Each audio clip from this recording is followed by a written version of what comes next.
Kelompok 5 yang beranggotakan saya sendiri, Muhammad Qaddafi, Ibnu Kusuma, Nabil Yafi Ilham, dan Rika Rahim. Kami akan mempresentasikan tentang komunikasi politik di new media yang akan disampaikan oleh saya sendiri. Yang pertama yaitu apa new media. New media terdiri dari dua kata, yaitu new dan media. New yang berarti baru dan media yang berarti perantara. Jadi new media bisa dikatakan sebagai sarana perantara yang baru.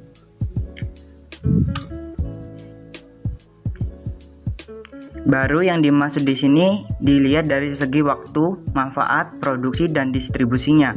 Namun new media yang dimaksud di sini adalah jaringan teknologi, informasi, dan komunikasi. New media bukanlah program televisi, film, majalah, buku, atau publikasi yang berbasis kertas, kecuali jika mereka yang mengandung teknologi yang memungkinkan interaktif digital, seperti grafik yang berisi teks, link web, dan sebagainya. Yang besar web new media didominasi oleh produk berteknologi digital yang dimiliki karakteristik bersifat jaringan padat, mudah, interaktif, dan tidak memihak. Contoh internet, video, game, smartphone, dan sebagainya. Selanjutnya, pandangan new media. Pandangan terhadap new media terdapat pengaruh positif dan negatif. Beberapa pengaruh positif dari media sangatlah mudah dan sangat cepat, dapat diakses dimanapun, serta mendapatkan sangatlah mudah.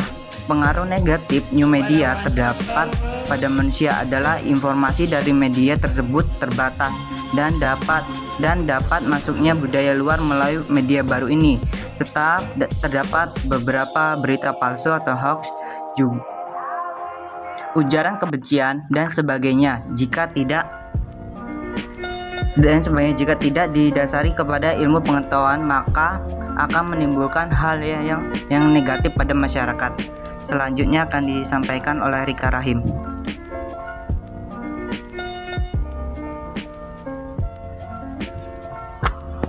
Baik, saya akan melanjutkan materinya.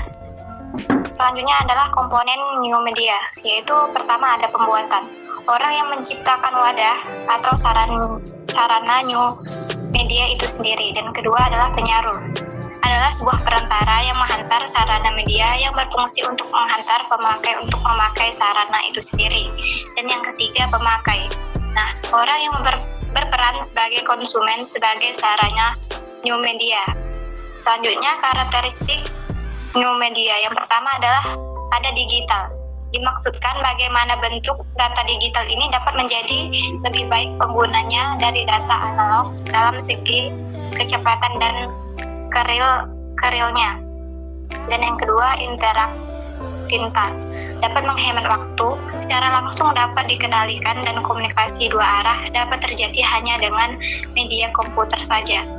Dan yang ketiga adalah hipertekstual, teks yang dapat mengizinkan kita mengakses teks lain dengan hanya mengklik satu teks saja yang sudah terdapat link di dalamnya. Maka kita dapat terhubung dengan halaman lainnya dengan isi teks yang berbeda.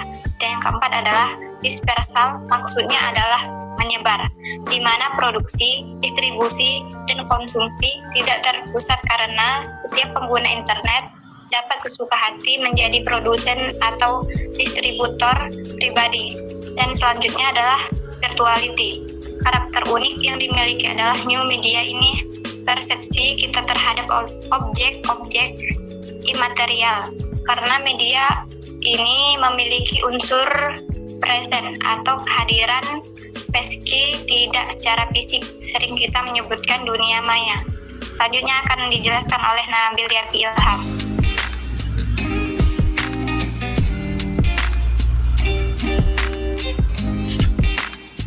Baik, akan saya lanjutkan. Manfaat new media. 1. Memberikan informasi yang cepat, tidak seperti media cetak, lebih efisien dan akurat. Yang kedua, lebih mudah diakses oleh khalayak kapan saja dan di mana saja, serta harus terhubung jaringan koneksi internet. Yang ketiga, sederhana, praktis, dan murah harganya. Kemudian yang keempat, sangat berguna sekali khalayak dalam menjalankan suatu usaha di media baru. Yang kelima, promosi usaha lewat new media lebih murah dan lebih cepat diketahui oleh orang. Dan yang keenam, bisa mengetahui harga pasar usaha dan melihat kondisi perusahaan sedang tren. Kemudian kekurangan new media. 1. Terbukanya informasi menimbulkan kemungkinan pencurian data pribadi. Hal ini bisa dilakukan hacker dengan tujuan tertentu, motivasi untuk berbuat kriminal. Yang kedua, virus. Terbukanya arus informasi dan komunikasi juga dapat membawa virus yang berkedok aplikasi dengan mudah menyebar. Ketiga, rasa ketagihan berlebihan. Contohnya pada saat bermain game online atau jejaring sosial. Dan yang keempat, membuat kita menjadi malas dan lupa waktu. Misalnya, asik berkesimpungan seharian dengan Facebook, Twitter, video game online, dan lain-lain. Dan yang kelima, memberikan doktrin dan sumber yang belum tentu bisa dipercaya jika menyalin dari internet untuk membuat makalah, skripsi, tugas, dan lain-lain. Selanjutnya akan disampaikan oleh Ibnu Kusuma. Baik, saya akan melanjutkan presentasinya. Yang terakhir, ada peran new media untuk komunikasi politik. Terbagi menjadi 3, yaitu yang pertama, meningkatkan efektivitas dan efisiensi kampanye politik. Yang kedua, mendekatkan politisi dengan pemilihnya. Yang ketiga, memediasi komunikasi politik dengan audiensi yang lebih luas. Itu saja yang bisa kami